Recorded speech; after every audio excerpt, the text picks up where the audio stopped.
carry with Vigilance rifles. Quick video here on how to reload for a 50 BMG round, in particular for the M14 autoloading rifle.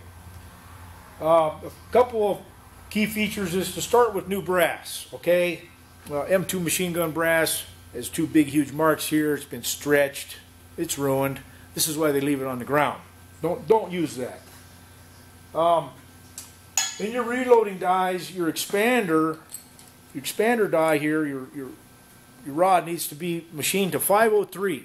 It's going to come about 509.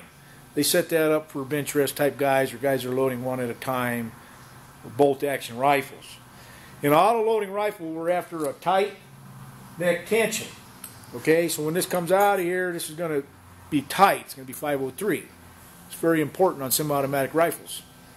It gives you a sure ignition, and it also helps maintain the bullets stay in the same spot when the gun's cycling. You got to remember there's 10 of these, so they'll start getting loose and moving in and out, and what you'll have is a high pressure and a low pressure, and your gun will be overpressured or it won't cycle, and you get all kinds of problems by not having tight neck tension. This also works good in all rifles, even bench rests. Tight neck tension, sure ignition, better results downrange. On the 50 caliber cartridge, the primer needs to be pushed in and made flat. This is called arming. Okay? If the primer has a dome on it, it won't be armed and it won't go off in any rifle, including my big Windrunners. Okay? It just won't go off. 647 grain bullet with a cantilever groove. These are cheap, about 60 cents delivered. So what we got here, flat primer, full length sized, tight neck, and you're going to crimp it. And your die here, you set this up so it goes up to the right distance where it crimps the top. So we're going to have all of the above. Okay? Flat primer, full length size, tight neck, crimped, and you're going to run 200 grains of Reloader 25 from Alliant. Okay? This is a modern powder. It's not like your IMR 5010s, which are 20, 30 years old. Some of your Winchester powders. Even your BMG powder, it's okay, but this works really good in an autoloading rifle. So that's the recommended load. You'll be able to shoot them 3 or 4 times. You won't be over pressuring, making your primer pockets loose. So don't overcharge your rounds. Okay, stay with what I'm telling you, and you'll load them quite a bit. If your primer pocket gets loose, and you push your primer in, it'll stay in there, and you'll fire the gun. The primer will come out, and it changes the dimension between the back of the bolt face and the extractor, and you're going to get a jam. It'll be the end of the cycle. You'll be pissed. So I believe that covers how to load it. You can shoot other grain bullets, of course, but this works really good, and they're cheap bullets, and they're shooting pretty accurate. You're going to get, with this load, I'm telling you, if you load your brass like I'm telling you, you'll shoot 10 rounds, 2.5 inch group at 200 yards. I don't care what happens after 200 yards, because that's on ballistics, the shooter, the wind, mirage, temperature, and the list goes on and on. That's all, all to do with the shooter after that.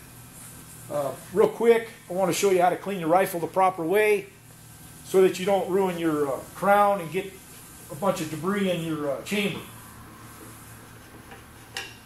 Your muzzle brake has to be very tight when you shoot the gun. Okay, if you have a loose muzzle brake, you're going to have groups that suck, because you got a change of harmonics and gas pressures.